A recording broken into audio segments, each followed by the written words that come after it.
vocabulary and word choice, Sarah Poaching. Okay. She is very good, blank, playing the piano. Do you think it should be in playing the piano, on playing the piano, or at playing the piano? She'll start for 10, no conferring. Sarah Poaching? Can you actually believe this nonsense? This is true. That's not really an A-level English paper. She's very good in playing the piano. What do you think the answer is, in, on, or at?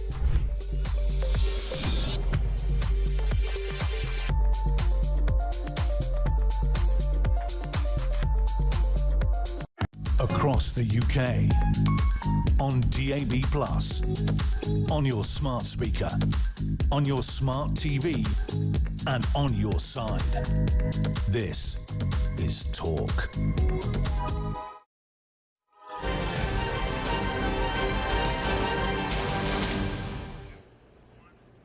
Hello and welcome to Harry Cole Saves the West, the show where American grit meets British backbone. Coming up tonight from Washington, D.C., Trump's plan to finish the job in Venezuela. And Gen Z, the so-called woke generation, are the kids actually all right? But first, politics has never been more polarised on either side of the Atlantic. Left versus right, not over ideas, but out of pure tribal spite. And nowhere is that clearer than Washington's ongoing melodrama, the government shutdown. 15 days and counting, with the Democrats voting again today against reopening the government. It's a standoff. Congress bickers, agencies freeze, and ordinary Americans, from border agents to civil servants, get stuck in the crossfire. But my guest tonight says enough is enough. Senator Ron Johnson from the great state of Wisconsin wants to end government shutdowns forever. His plan would stop the chaos and force Washington to live within its means. Joining me from Wisconsin tonight, Senator Ron Johnson. Welcome to Harry Cole Saves the West. Senator, tell us the plan. It does strike me as slightly mad that you go through this cycle of shutdowns every couple of years. To the rest of the world, it looks kind of crazy. Why do you want to stop it, and how will you do it? Well, it's way more than slightly mad, and we do this every year. No, it's a very simple solution. It's modeled on what we do in Wisconsin, passed this bill back in the 1950s. It's called the Eliminate Shutdowns Act, and if you haven't funded all of government or an individual department, you don't shut government down, you don't shut down that department, you just funded it at last year's levels. You establish 2-week-long rolling continuing appropriations to fund that agency until an appropriation or continuing resolution is passed for that agency. It's just that simple. There's nothing else to it. There's no political advantage to it. Unfortunately, every Democrat voted against it, and unfortunately, many Republican appropriators voted against it. They said it would undercut the vaunted appropriation process. I've been here 15 years. We should have passed 180 appropriation bills prior to the end of fiscal year that was going to fund. You know how many of those 180 we passed on time? 6. Wow. So the vaunted appropriation process has a 96.7% failure rate, and that's the appropriation process they said my Eliminate Shutdown Act would undercut. No, this is absurd. There's no reason for this. There's no reason for this shutdown right now. I mean, this is, House has already passed a continuing resolution.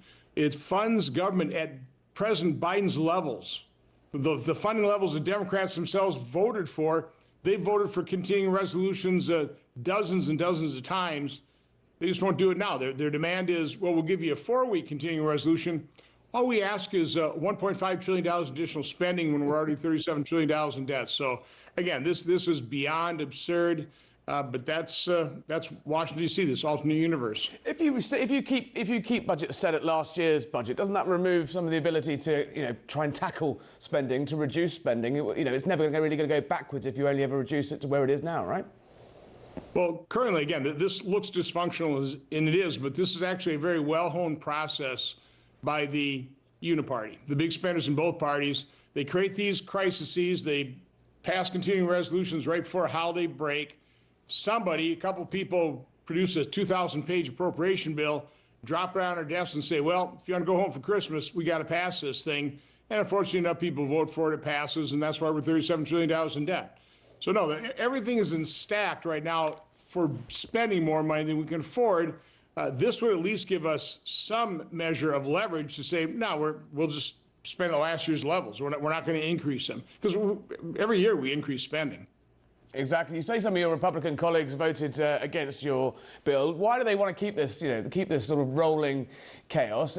is it the fact that actually, they're not going to be, possibly will be in opposition one day, and it's quite a useful tool for oppositions, especially when they don't control the Senate, they don't control the House, to actually be able to do anything to put a spanner in the works, isn't it? They want to keep the political games, is what you're saying? They view the appropriation process as sacred, sacrosanct. Right. You can't, we need to do everything we can to put pressure on us to make sure we pass appropriation bills, which I guess would be fine if you did them on time. But as I said, we've only passed 6 out of 180 since I've been here over the last 15 years. So it's a massive failure rate. And again, setting up an automatic continuing rolling appropriation doesn't hamper their ability to pass appropriation bills. Doesn't hamper that at all. Now, figure out the areas of agreement. I mean, right now the Senate passed a Veterans Affairs military construction bill, combined a couple other appropriation bills as a minibus. That passed the Senate. Looks like that's going to conference to the House. Again, that was an area of agreement. So you go do the easy stuff first. Focus on the areas of agreement and leave the other stuff till the end. But in the meantime, don't shut down government. Don't waste time with all this political wrangling. There's nothing.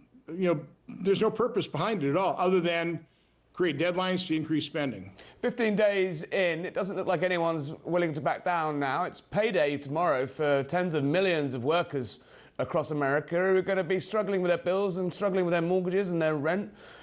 How long do you think this will last? And do you think the public pressure is starting to turn on both parties over the shutdown? Yeah, my guess, pressure will build on both sides, even though this really is the Schumer shutdown. They could open the government today. Yeah. We just would have voted for the continuing resolution the House passed. But I've got a solution for the pay issue. It's called the Shutdown Fairness Act. If we force people to work, and we force people to work, we call them essential, so they got to work, this will just pay those people we force to work. I mean, what could be more common sense? The fact of the matter is, people that get furloughed, they generally get back pay. So we're going to pay them anyway. So might as well make them work. We might as well pay them while they work, while we figure out how to fund the rest of the agency. If you were a betting man, sir, how long do you reckon this is going to last? Or are we still going to be in this situation next week? I've got a very young nephew who's very keen to visit the Air and Space Museum in Washington, D.C., visiting the back end of next week. Is he going to be able to see the spaceships? I wouldn't have him come next week. Yeah, this is kind of uncharted territory. Generally Republicans, kind of digging our heels in, saying, no, we got to spend less. Democrats just want to spend more. This is unusual, where the Democrats are causing a shutdown and demanding to spend a whole lot more. We're generally digging our heels and saying we have to spend less. This is a shutdown because the Democrats want to spend $1.5 trillion more. Do you think the Republicans are doing a good enough job, though, in convincing the public that this is the Democrats' work? Because given what most people hear, certainly around the world as well, when they look at it, it's go, well, the Republicans control the House, they control the Senate. This has got to be on them, though. What more can you do to be making those points? Because you both seem to be getting the blame. Well, again, we don't control the Senate because we need Democrats to join us to pass a bill with 60 votes. So we don't control. We have a majority, but we don't control it. Now, I think Republicans, by and large, have been pretty good, doing a good job messaging this. The problem is Democrats have the legacy media in their back pocket. And so they can always rely on the media to pretty well back up their position and put the blame on Republicans, which is why I think the American public is somewhat evenly split. They're not getting the straight scoop out of the legacy media. Senator, moving to topic slightly, you were one of around half a dozen senators who had their phone records, the metadata of their calls accessed by the FBI during the investigation into Jan 6 and around that. What's the latest on that? How did that make you feel? And do you agree with your colleague, Senator Grassley, who says this is worse than Watergate? It is worse than Watergate. Watergate was a third-rate burglary into the DNC headquarters. This is a egregious violation of separation of powers, really conducted against all Republicans, by and large. Not just 8 members, but or 9 members. I think 92 different Republican organizations, including the Republican Attorneys General's Association and Charlie Kirk's Turning Point. So again, this is they're casting a broad net. I don't know exactly what the purpose, what the predicate was. We just know it happened. What we need to do is we need Kash Patel and Pam Bondi to do a rigorous internal investigation and then turn over all those records, all the people who are involved, over to Congress so we can do our own investigation, hold hearings, hold deposed interviews, And if we see criminal activity, then we will refer that to the Justice Department for criminal prosecutions. But I don't want to start with criminal investigation because that just bottles up all the information. And the most important thing here is letting the American people know exactly what happened. Given the accusations that are flying around Washington at the moment of lawfare and a judicial overreach, this strikes me as spectacular hypocrisy from the previous administration, yes? Well, that is the definition of the Democrat Party. They are a bunch of hypocrites. So, yeah, no doubt about it. Listen, Senator, I just want to play you a clip from President Obama, who was out and about yesterday. Let's have a listen to see what he had to say. You know, we don't want, kangaroo courts and trumped-up charges. That's what happens in other places that we used to scold for doing that. We want like our court system and our Justice Department and our prosecutors to be, and our FBI to be, just playing things straight and looking at the facts and not meddling in politics the way we've seen lately. He could be talking about his own side there. Does that strike you? It strikes me as a man that's starting to sound a little bit nervous about the possibility of indicted himself. Could you see that? Is that the way things are going? This lawfare genie doesn't look like it's going back in the bottle anytime soon, and sounds to me like the Democrats are starting to worry. It's galling to listen to President Obama talk that way. I mean, he is the one who really began the weaponization of these federal agencies against his political opponents. When you take a look at, again, he knew what the Steele dossier was, Hillary Clinton dirty trick. He allowed his intelligence agencies to set up the Mueller investigation. He never said a word about it. So when you take a look at what Clinton, Biden, their merry band of radical leftists that's served and supported them, the damage they have done to our democracy. I mean, Russia and China could only dream of interfering in our elections to the extent that Obama and Biden and that cast of characters really interfered. I mean, the damage done to this democracy is incalculable. So no matter what kind of crimes they may have committed, what they could be convicted of, the punishment won't even come close to making up for the damage they did to America. Is the answer, though, pursuing them? I mean, could you not step back slightly? Could the administration here not step back slightly and say, look, enough, we need to stop this on both sides. Everything's gone too far. A sort of clean slate. President Trump, has called for, in the past, for unity and to come together and for the nation to heal. Is it going to be able to heal when, one party's voted out of power and spends the next 4 years trying to fight charges? Well, again, prosecuting people for criminal interference in our election process is not the same as lawfare and weaponization of the agencies. I mean, when you have Letitia James running for office saying, I'm going to get Trump on something no matter what, that's not the way the Justice Department is supposed to work here. And of course, then they indict him and convict him of all kinds of trumped-up charges. So again, it's not equivalent. I don't want to see lawfare from a Republican standpoint, but I want to see these people held accountable, and if they committed crimes, they should be prosecuted and convicted. Yes, perhaps Letitia James should have focused perhaps a little bit more on her own paperwork than other people's. Senator, I just want to draw your attention to an ongoing scandal in the United Kingdom at the moment concerning Chinese espionage. Now, look, we don't have to get into the nitty-gritty of the case, but essentially the accusation faced by the British government is they've allowed a spying trial to collapse in order to protect trade with China. Obviously, it's a hot topic in this country as well. Would you like to see America's allies taking a tougher stance on the East in the way that Donald Trump is? We have to understand how China has just stolen all of our intellectual property, the way they are engaged in economic warfare against the West. And again, I would like to see China prosperous, but I want them playing by the rules. They're not playing by the rules, and they're doing a great deal of harm to all of our economies. We've got to stand together as allies and say, this has to stop. You got to start following the rules. And they're not doing that right now. They are committing crimes across the world. Senator Johnson, thank you very much for joining us tonight. Thank you again. Joining me in the studio throughout this evening's show is Adrian Gray, back, a friend of Harry Cole Saves the West, and a little birdie tells me about to launch our own new show. Fascinating stuff there from the Senator Johnson on the just the staggering hypocrisy of the Democrats. Obama does strike me as sounding a little bit nervous there that perhaps, Trump keeps mentioning him with the Russiagate stuff, the Steele dossier, bringing in the FBI, to politicising the FBI. Can you see a world, what are you hearing from Trump world, in which a former president is indicted? You know, I would love to see that. I know a lot of other people would love to see that. I don't know if we will see it, but we're in a position now that we're most likely to see it. We also see Hillary Clinton dotting her I's and crossing her T's. She came out kissing Trump's butt, to put it bluntly, as she should, and I think she should be just as nervous, if not more. So it's interesting. It's interesting to see what's shaking up now. But doesn't Obama have a point in that America is slightly above, you know, Banana Republic style locking up of political opponents once they've lost the office? Call me old-fashioned. I like to think this is a job for the voters rather than the prosecutors. Absolutely. I mean, the corruption doesn't end, and we've seen it in the entire Biden administration as well with the auto pen. Will we get answers?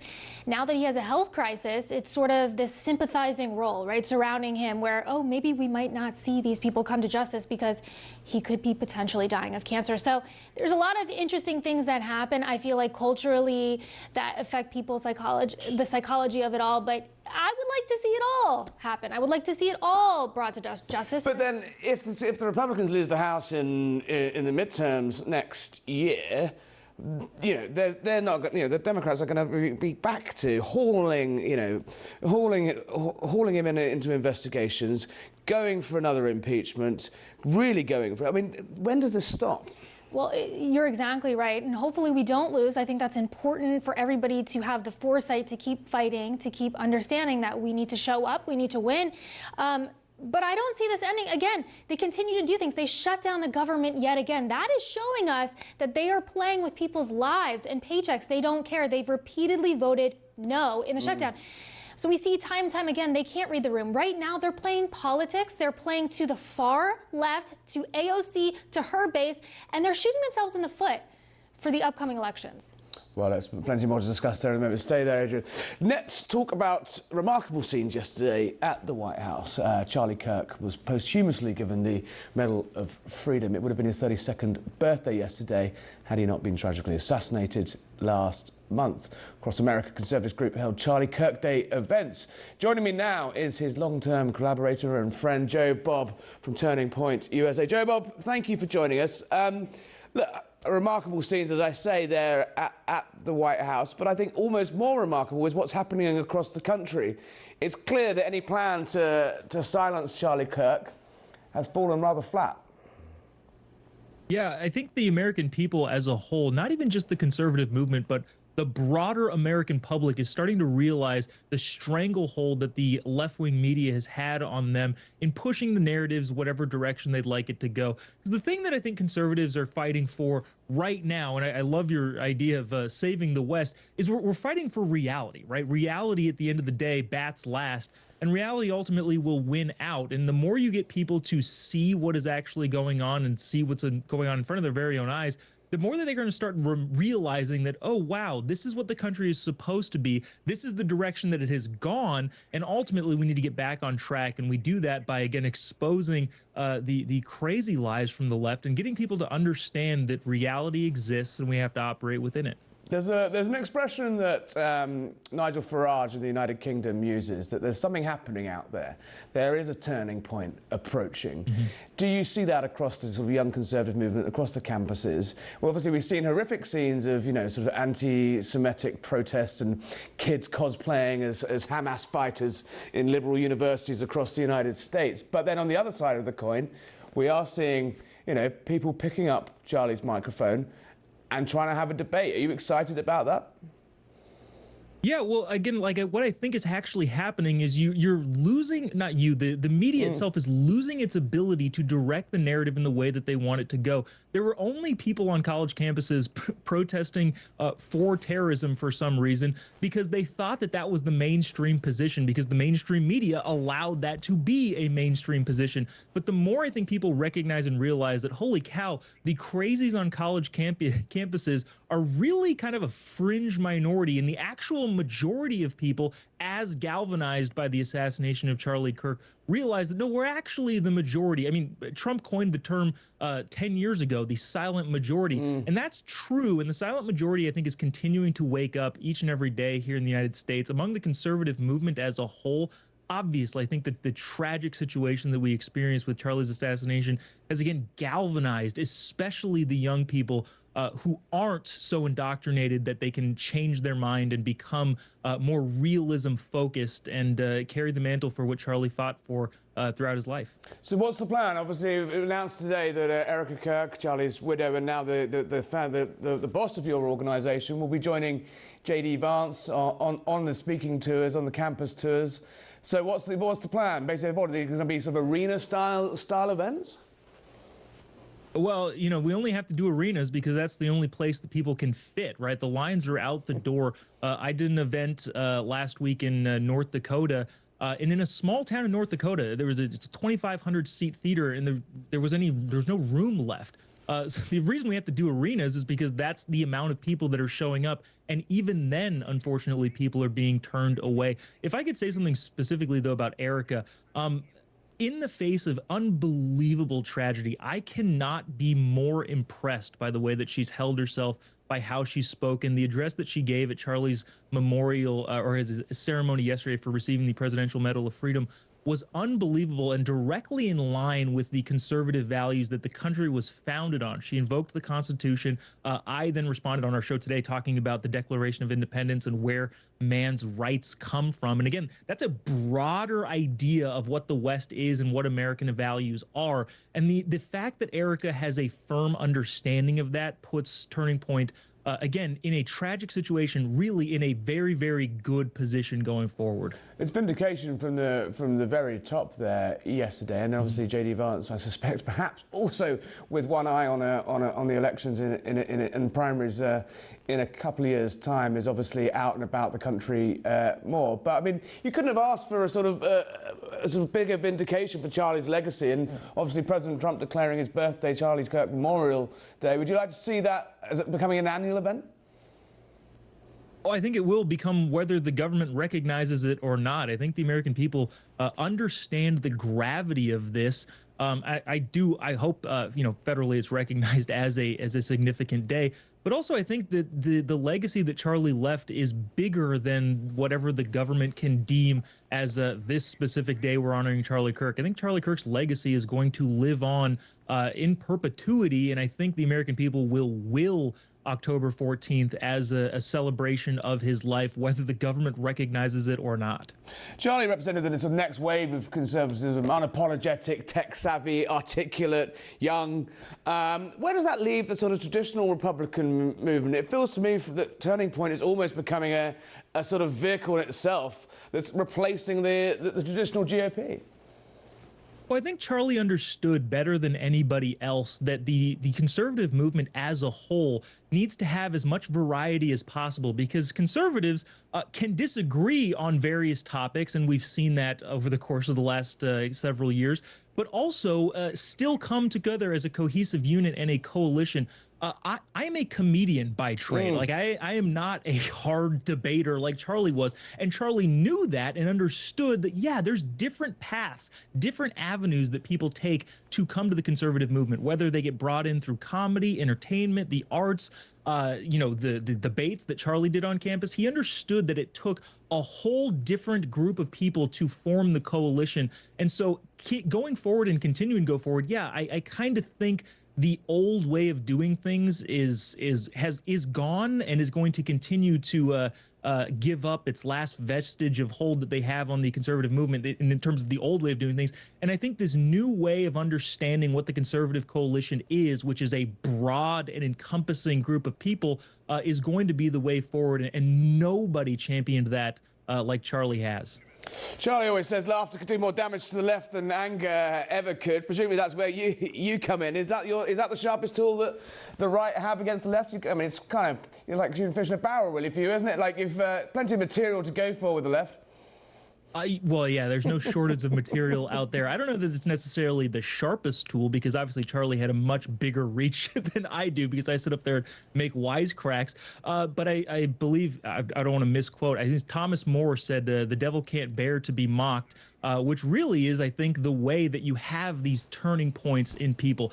there's only a certain amount of, droning on about policy that people can take. And while that's incredibly important, the people on the peripheries tend to become attracted to what the conservative movement is saying if humor is at the forefront of it. And again, that's what Charlie understood. That's why I'm a part of the fold. And it's just a further addition to the overall conservative movement. Well, don't say you don't get everything on Harry Cole Saves the West. Thomas More quote, I think you get a prize for being the first person to quote Thomas More on our show. And you're doing yourself down. Clearly an intellectual as well as a comedian. Jobob from Turning Point UK, thank you for joining us tonight. Adrian's still with me. That point there about the GOP old guard being replaced by this sweeping movement. We're going to go to a break in a sec, but 30 seconds. Has the old establishment realised that they're being usurped, so to speak? Yeah, and I think President Trump was, him and Charlie Kirk were in lockstep, right? They both had the same ideas of bringing in, making the conservative movement, like he was saying, talking about having different points of view, because there's a lot of nuance on the conservative side, right-wing political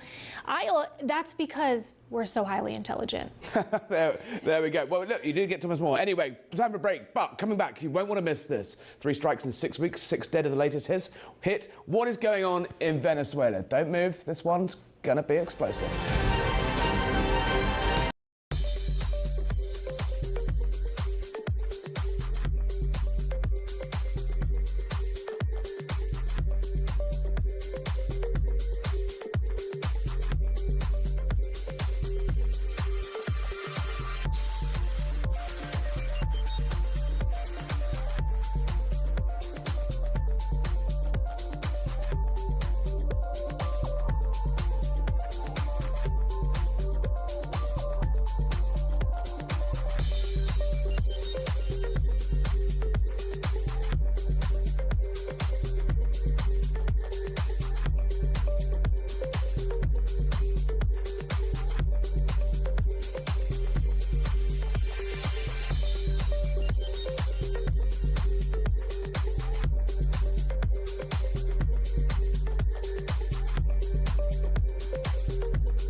Welcome back to Harry Cole Saves the West. Don't forget to subscribe on YouTube, where there's all sorts of exciting additional content. Harry Cole Saves the West on YouTube. Now, the Trump administration's shock and awe diplomacy rolls on this week, and tonight, even more high drama. Defence Secretary Pete Hegseth is making an unexpected stop in Britain, having to emergency landing with a cracked windscreen. He'd been in Brussels, giving Trump's toughest warning yet to Putin: stop meddling in Ukraine or face the consequences.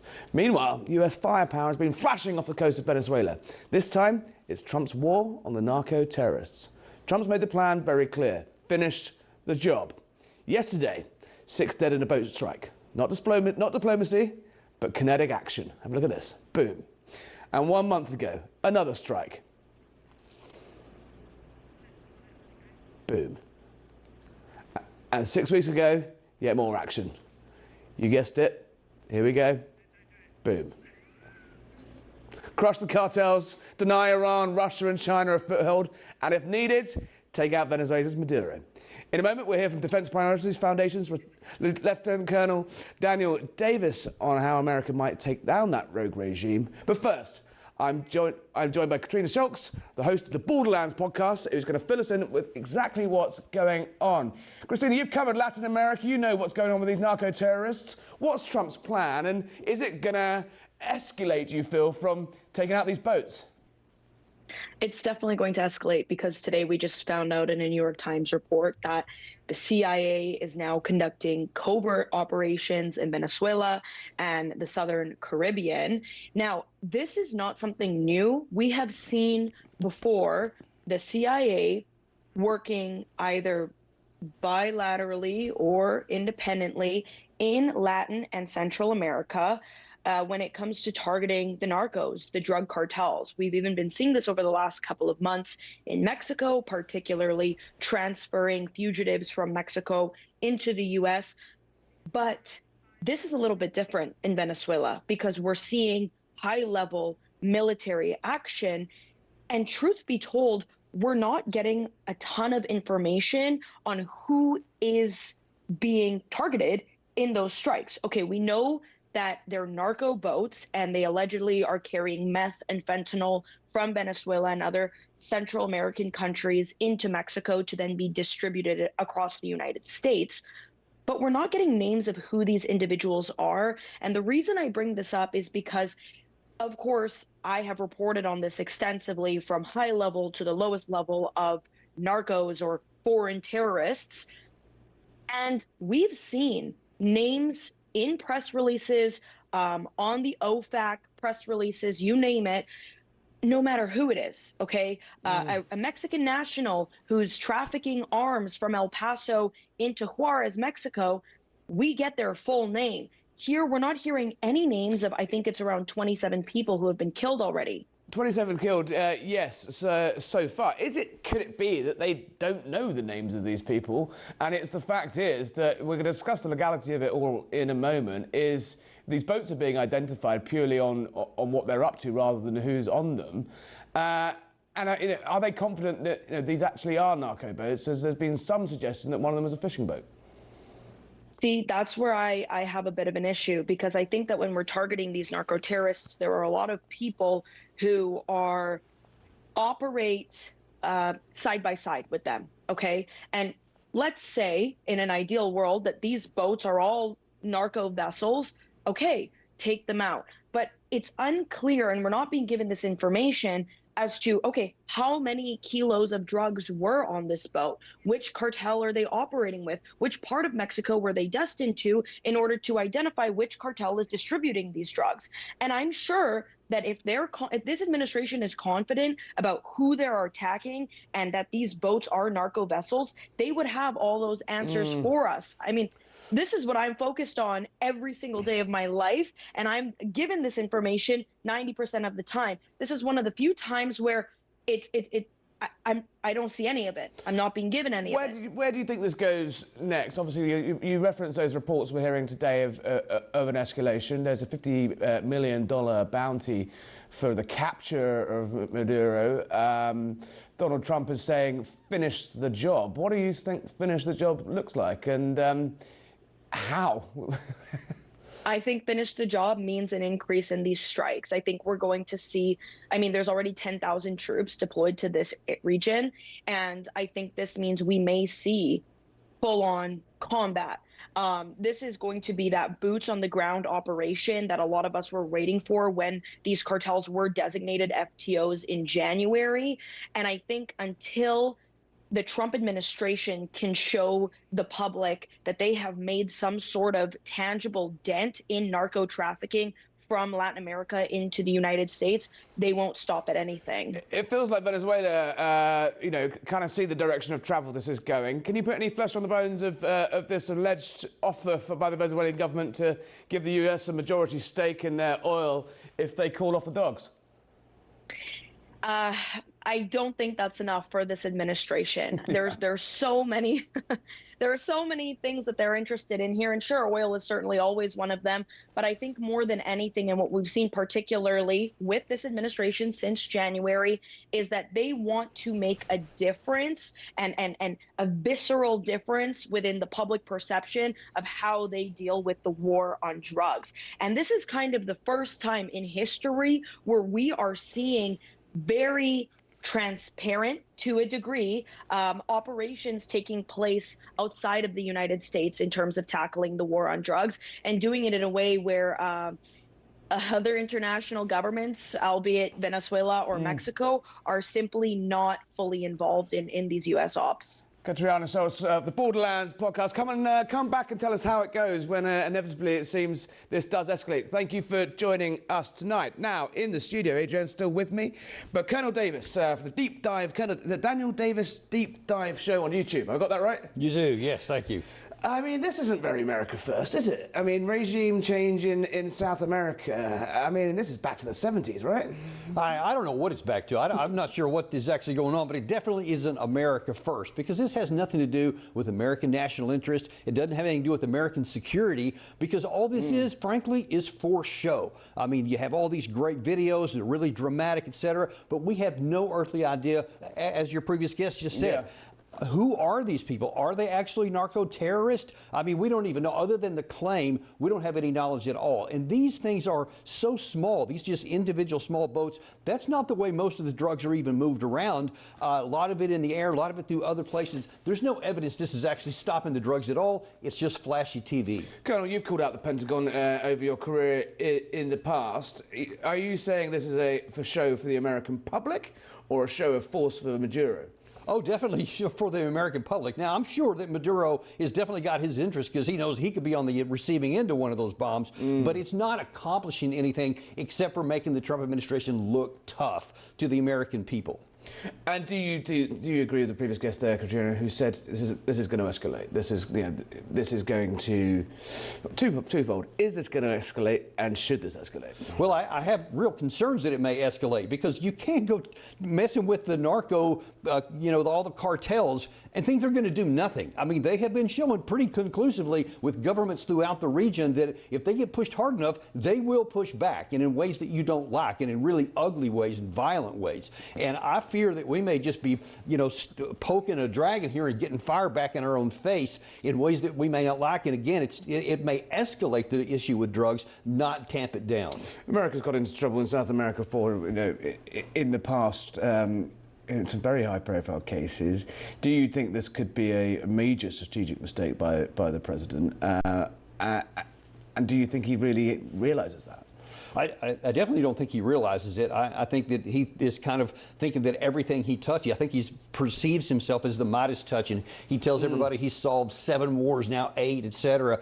This whole issue with the Gaza thing in the Middle East, and he solved that. Now he's trying to solve the Russia-Ukraine war, and now he's doing this stuff here. And I think all we're doing is exploding all the danger and the risk, but this has, and I don't see any fundamental possibility of this actually accomplishing anything good for the American people. I imagine in the Pentagon there's some clucking lawyers, right, that kind of feel this is probably, not the most legally watertight operation the Americans have conducted. Yeah, unfortunately, there's a lot of things in that category. Yeah. But there's no legality to this whatsoever. They just want to do it. They're doing it. I mean, by all rights, if you think that there's, narco-terrorism going on, that there's drugs, then there are international laws that you interdict them. If you have this intelligence that can tell you so precisely what these people are doing and where it's going, then you interdict them. You bring in vessels that can stop them, you capture them, then you actually say, all right, we're going to get intelligence from these guys. Where did you come from? Where is this going? That's what you do if you actually want to stop the drug trade.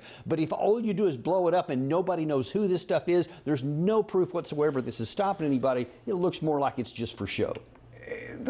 There's reporting today that Maduro is very firmly in the American government's sights now. There's a $50 million bounty already, playing devil's advocate, and they are going for regime change. Colonel, how would they do it? What scale of intervention would you need, do you reckon, in Venezuela to topple what looks like a pretty shaky shaky regime down there. Yeah, I don't know how shaky it is, though. I mean, you know, we tried this in the first Trump administration with Juan Guaido and all that, and all these huge protests that were going on, and we tried to support the opposition, and that fell flat. We ended up being humiliated and didn't get it done. Now it seems like we're trying again. Now then, with this peace prize going to this opposition leader, it seems like we're trying to ingratiate ourselves with her. Well, she seems pretty keen on an intervention. Oh, of course, just like Guaido was before that. Yeah, so of course they want that. They want to use the U.S. military to accomplish what they can't do on the ground, and that is regime change to get Maduro out of there.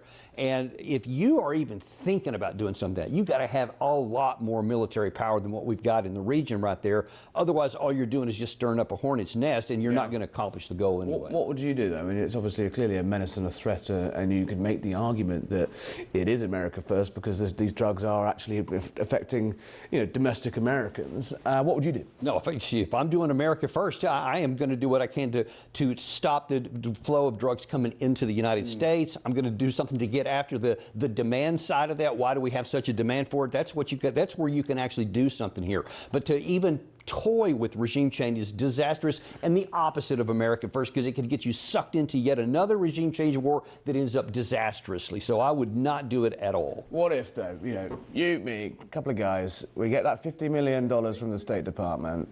Do you reckon we could get in and out of Venezuela, kidnap Maduro, get him to the United States, claim the money, and still have any change left over from that 50 million? Surely there's people having this exact same conversation across America. Seems like the perfect plan, right? Well, it's really good on paper. But when you actually try to do it on the ground, it'll be a little bit different of a story, because if there's one thing, however corrupt Maduro is, he's pretty good at his self-defense and his security apparatus. He's hiding somewhere there. Do you reckon people will try and have a crack at that? I mean, that's why you put a bounty of that. That's the reason why you do it. Yeah, I'm sure there would be. I'm sure that he's checking his food pretty carefully, and his security guards. Well, it's 50 million. It's 50 million alive. So 50 million dead, I think, would be a little easier. Adrian, are you in? Are you coming on this adventure? Listen, I'm in. I'm fully in. I'll just say, you know, I think it's very interesting, open conversation here. I think having him is great to understand this.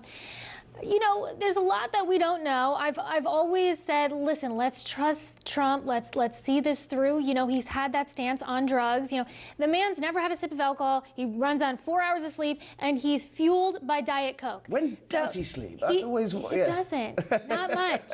Not much. So, but do you think you're in touch? You have the finger on the pulse of the MAGA world, the MAGA base. This is not what MAGA voters wanted, is it? And yet another regime change potential operation and another costly long forever war. This one even closer to America's back door. Let's hope that there's a trick up his sleeve and it doesn't start anything too big, like he said, stirring the hornet's nest. Let's hope that's the case. I think, again, this is like a significant play for his war on drugs and his stances in that, and I think that he's trying to make moves here. But yeah, I mean, interesting to hear this conversation, so I appreciate that. Colonel, I want to talk about Pete Hegseth.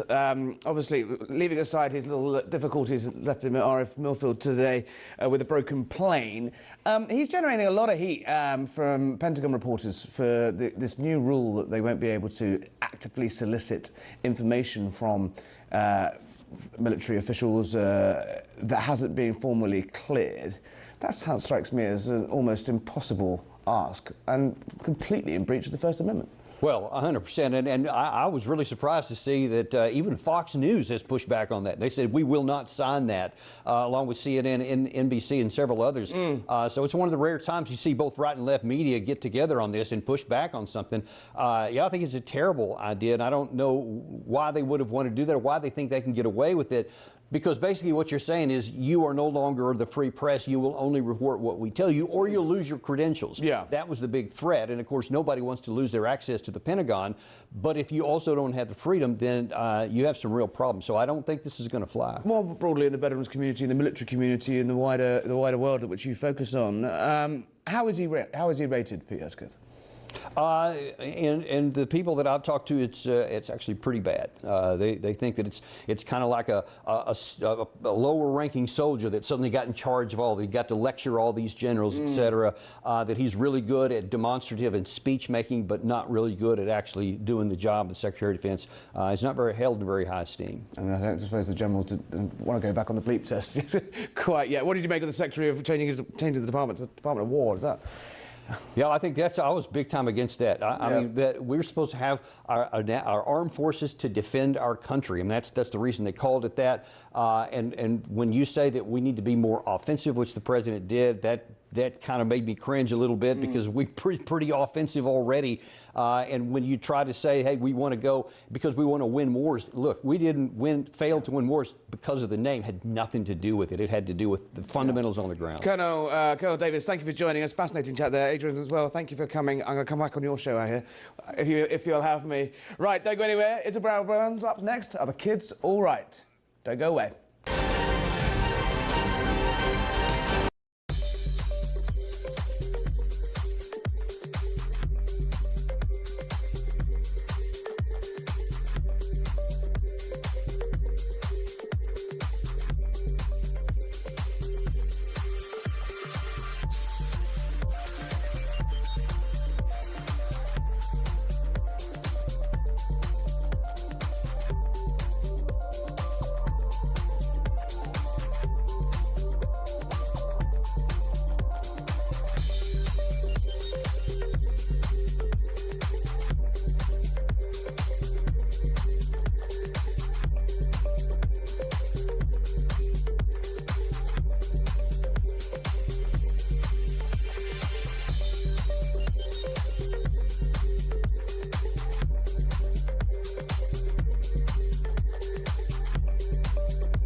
Welcome back to Harry Cole Saves the West. And don't forget, you can subscribe on YouTube. You won't want to miss that. Harry Cole Saves the West. Go on it right now, click on it, subscribe, and make me very happy. So, the kids, it turns out, are all right. Rather right-wing across Britain and America, Gen Z isn't marching left anymore. It's breaking right. Young men especially are ditching woke politics for populism, nationalism, and a healthy dose of anti-establishment rebellion. They've watched their elders cancel and scold and censor, and you know what? They've had enough.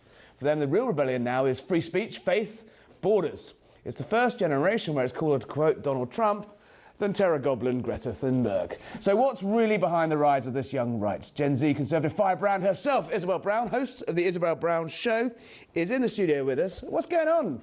There's hope for the kids. There's been a lot of hope for a while. There's a few of us that have been singing through the megaphone for a long time to be paying attention to Gen Z. I wrote a book on the subject that came out last spring in advance of the election about how Gen Z was going to save America, and then at that time was laughed off set by virtually every television, radio, and podcast network, insisting we all had purple hair and 37 genders. But it turns out, as we found out in November, Gen Z is the most conservative generation America has seen since World War II. Not just politically, which is a huge win, but culturally too. We want to get married, we're eating real food, we're going back to church, we're moving out of big cities, and there seems to be this renaissance of Western civilization again, led by young people.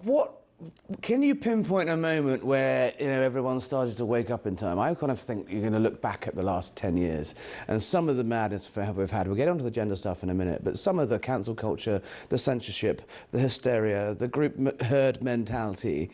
It's kind of like we're going to look back at the last 5, 6, 7 years as almost like a sort of Salem witch hunt blip in history where everyone goes, yeah, well, that was really weird. What the hell happened there? Yeah. When did the tide start to turn? I sure hope we look back on this as a moment of insanity instead of our future, and I think that will depend on the continued activism of young people.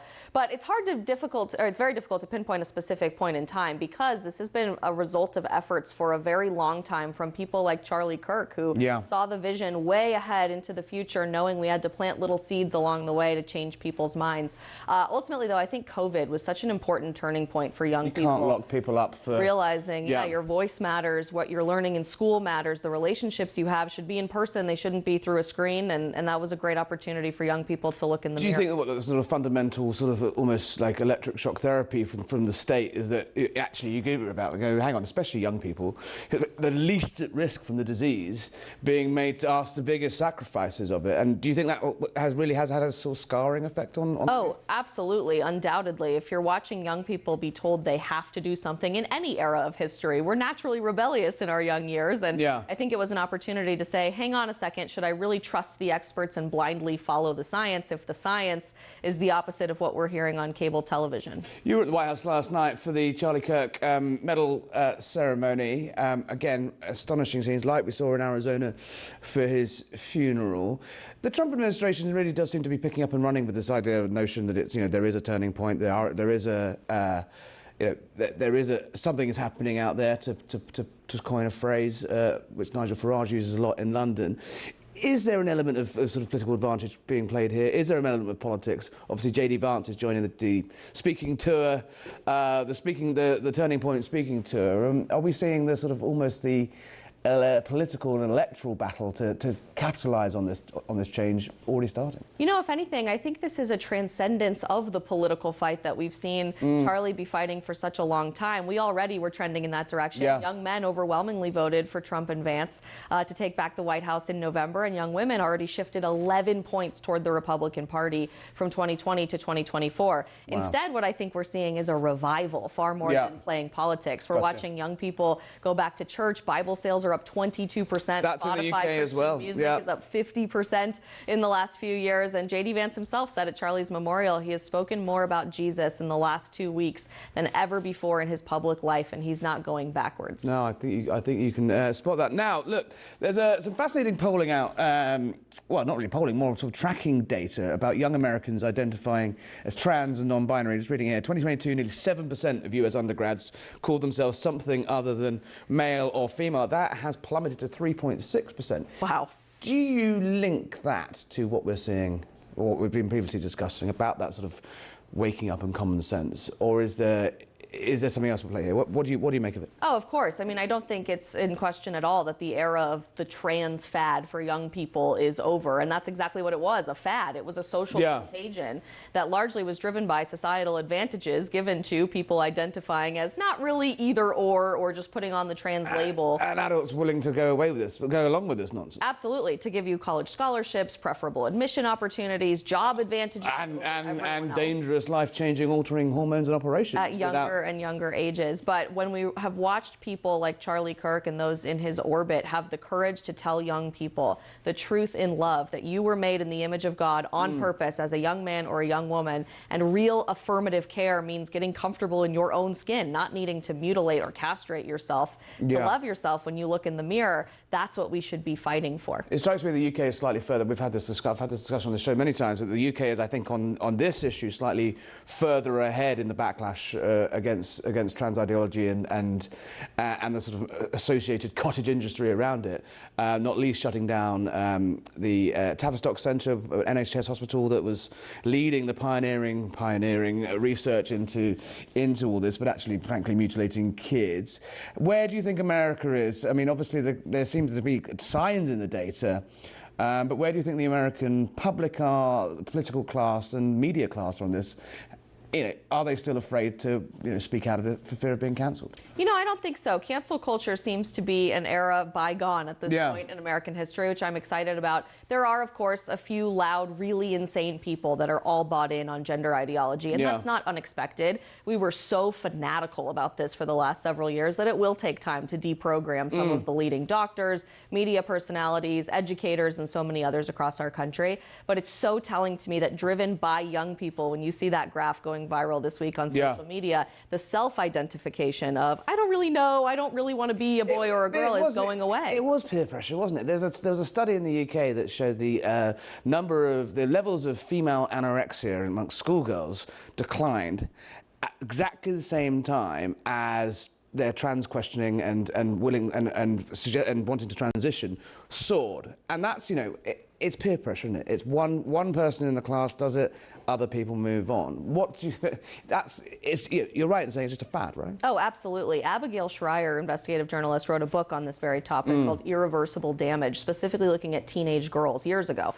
And way ahead of her time, was canceled by the media for saying this out loud, but found it was exactly the same pattern of behavior we saw with eating disorders throughout the 90s, with suicide clusters throughout the early 2000s. When you watched one girl in a friend group in middle school or high school in America all of a sudden say, I don't think I want to be a girl, I kind of want to be either. All of a sudden that spread like wildfire throughout an entire friend group, an entire class, an entire middle school. And just to know that we have the courage, driven by young people, to walk out of their middle school classrooms when a boy is using their bathroom, as we're seeing in Oregon and California this last month, young people to say, thank you, Charlie Kirk, for being honest with us that I am a young woman and I can be comfortable in my own skin. I'm seeing those clips all over social media this month. It's really encouraging to see. Let's see someone who, talking of cancel culture, won't be cancelled. Let's see what Keira Knightley had to say. I saw you're voicing Professor Umbridge in the new Harry Potter audiobooks. I was wondering, are you aware that some fans are calling for a boycott, given J.K. Rowling's ongoing campaign against trans people? I was not aware of that, no. I'm very sorry. I think we're all living in a period of time right now. We're all going to have to figure out how to live together, aren't we? And we've all got very different opinions. So I hope that we can all find respect. Yes, darling of the Hollywood liberal elite there, just laughing. I mean, she obviously got to the platitudes eventually, but just laughing there. Isabel Brown, that is a turning point, right? Because I reckon 3 years ago, Hollywood stars were, even the kids that J.K. Rowling has made millionaires at age 9 or whatever it was, shamefully sort of threw her to the wolves. Even the tone of that question there that was put to Keira Knightley, I've never seen J.K. Rowling campaign against trans people. She's campaigning against the harm done by it. But that was quite a moment, right? That's quite a cultural moment. Exactly what you said. It was, yeah. Even Hollywood have gone, oh no, you know what? This is nonsense. The posing of that question was immediately what struck me as well, because if you've been paying attention for longer than 5 seconds and reading J.K. Rowling's own tweets, clearly she's not campaigning against anyone. She's campaigning for the existence of women and watching the erasure of that happen in the UK and across the West. The fact that Keira Knightley felt emboldened enough to laugh in the response to that question, that never could have happened 6 months or a year ago. And to know that as people like Emma Watson are using their platforms to say, oh, encouraging young people to get married is a violence culturally in the West today, and J.K. Rowling is contributing to some of that negative discourse, that we have the capacity to laugh about this tells me everything I need to know. Cancel culture is dead. Woke is dead. Isabel Brown, thank you for coming. Come back and see us soon. soon. That was Harry Cole Saves the West. We're going to do it all over again tomorrow. Thank you for joining. Don't forget to subscribe. Woke is dead, apparently. See you next time.